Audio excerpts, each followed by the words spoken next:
Regardez-vous même la vidéo aussi. Donnez de l'argent à un homme, il va fonder une famille.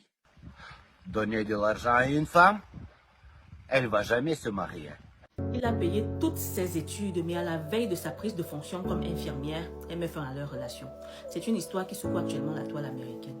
Il y a quelque temps, ce monsieur est venu s'afficher sur les réseaux sociaux disant comme quoi c'est lui qui payait presque tout pour sa copine. C'est-à-dire que le loyer, les dépenses, il a également payé une partie des études de la fille du début jusqu'à la fin. Il explique que la pression était tellement forte pour lui, mais il tenait bon parce qu'il s'est dit que aussitôt qu'elle va sortir de son école d'infirmière, leur vie va changer, c'est-à-dire qu'il y aura moins de dettes, moins de stress et bienvenue la stabilité.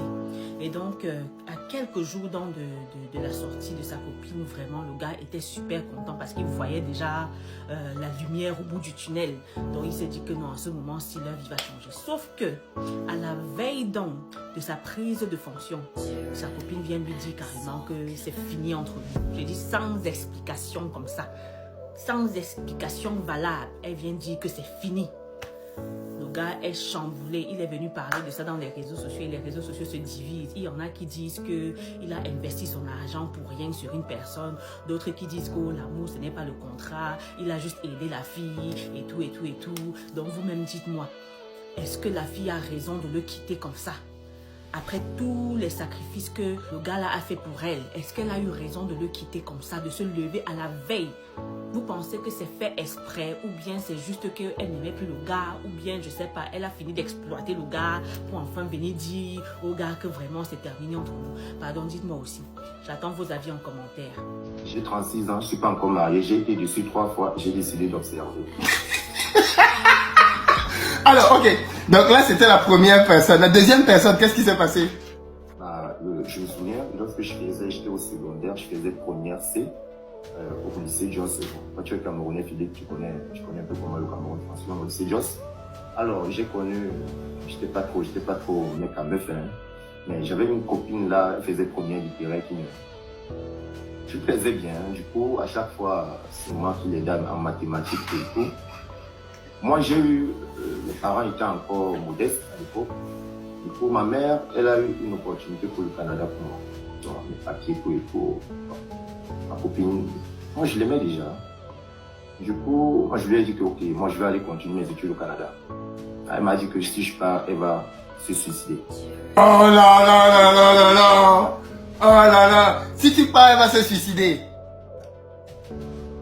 C'est une blague, ça? Du coup, j'ai eu peur. Ouais, c'est pas une blague, c'est la vérité. D'accord. Je suis allé dire à ma mère m'a dit, je vais tout faire pour t'amener au Canada. Et j'ai fui la maison, je suis allé rester chez un ami, sans même dire à ma mère pendant 3 semaines, juste pour que mon projet du Canada là, échoue. Ça marche pas. Et après, qu'est-ce qui s'est passé? Je l'ai quand même aidé en mathématiques, elle a passé son probatoire littéraire, elle est allée en terminale, elle a passé son bac. Maintenant, elle, ses parents ont fait ses papiers, elle est allée en Allemagne. Elle m'a pas dit.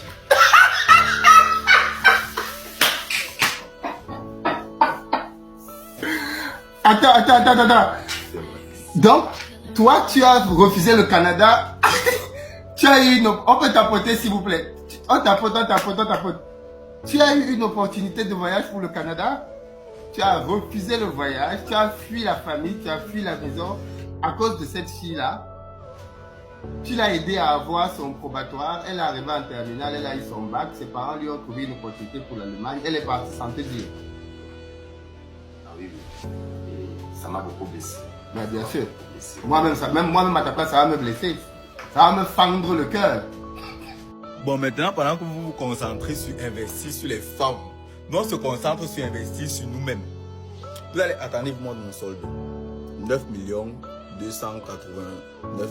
C'est ce que vous voyez ici. Bon, nous maintenant, on se concentre, on investit sur nous-mêmes pour venir arracher les femmes que vous avez investies sur elles là. Donc vous investissez sur la femme comme ça, elle devient belle. Oui. Maintenant, les grands frères comme moi, on vient maintenant, on arrache.